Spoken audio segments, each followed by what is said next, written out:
আসসালামু আলাইকুম দর্শক, আপনারা সবাই কেমন আছেন? আলহামদুলিল্লাহ আমি ভালো আছি। প্রতিদিনের মতো আপনাদের সাথে একটি নতুন ভিডিও নিয়ে আমি হাজির হয়েছি। প্রিয় দর্শক, আজকে চলে যাচ্ছি আমার জমিতে।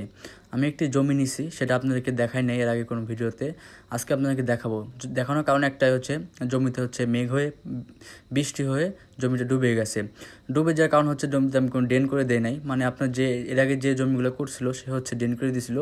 ড্রেন করে দিয়ে পরে যার জমি ছিল সে আবার ড্রেনগুলো সব বুঝে ফেলেছে। পরে আপনার হচ্ছে এখন আজকে আমি গেছিলাম হচ্ছে মোট জমি দেখতে এবং ড্রেন করব, কীভাবে ড্রেন করা যায় সেটাই দেখতে গেছিলাম। মানে আপনার হচ্ছে বর্ষা শেষে হচ্ছে এখন মেঘ হচ্ছে, প্রচণ্ড মেঘ হচ্ছে আমাদের এখানে। এখন প্রায় প্রতিদিনই মেঘ হচ্ছে।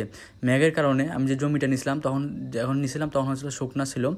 আর এখন হচ্ছে আপনার মানে একটা জিনিস কি দেখেন যে হচ্ছে যে মেঘের টাইম হচ্ছে, যেগুলো হচ্ছে বর্ষাকাল চলে গেছে, কিন্তু এখন যে না মেলার যে মেঘগুলো হচ্ছে সেগুলো মেঘ হচ্ছে আমার যে জমিতে সব মানে ডুবে যাচ্ছে, একবার পানিতে ডুবে গেছে। মানে যদি জায়গা নাই, মানে হচ্ছে পানি আমাদের এখান থেকে পানি জমিতে বের করতে হলে আপনার এখান থেকে ড্রেন করতে জমি পানি বের করতে হবে, এছাড়া হচ্ছে কোনো উপায় নাই এছাড়া।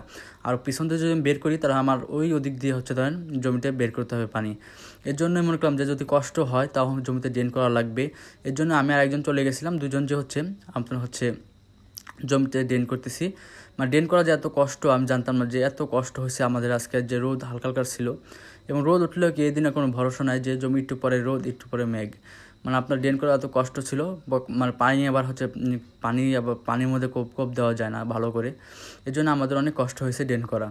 আমাদের এখানে একটি কাজ, আরও কত কাজ আছে, এগুলো ড্রেন করে জমিতে ড্রেন করে পানি নামিয়ে দিয়ে পরে আবার চলে এসে হচ্ছে বাসায় এসে আপনারা জানেন যে আমার খামার আছে, খামারের কাজ করতে হবে।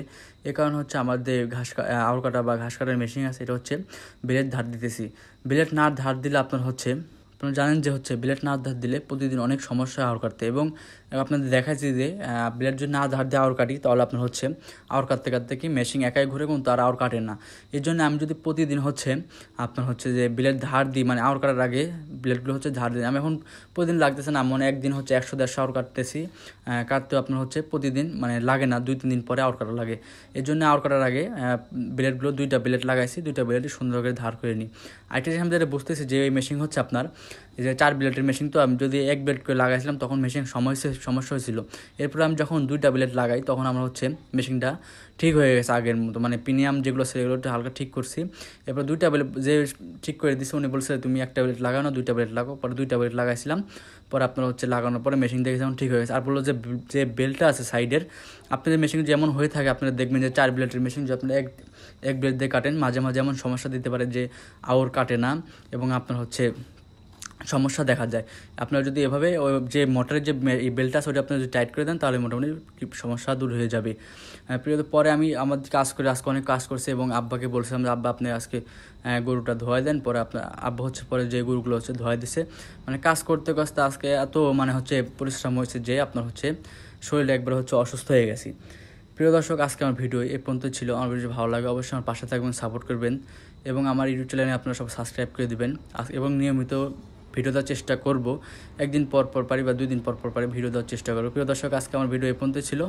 আসসালামু আলাইকুম ওয়া রাহমাতুল্লাহি ওয়া বারাকাতুহু।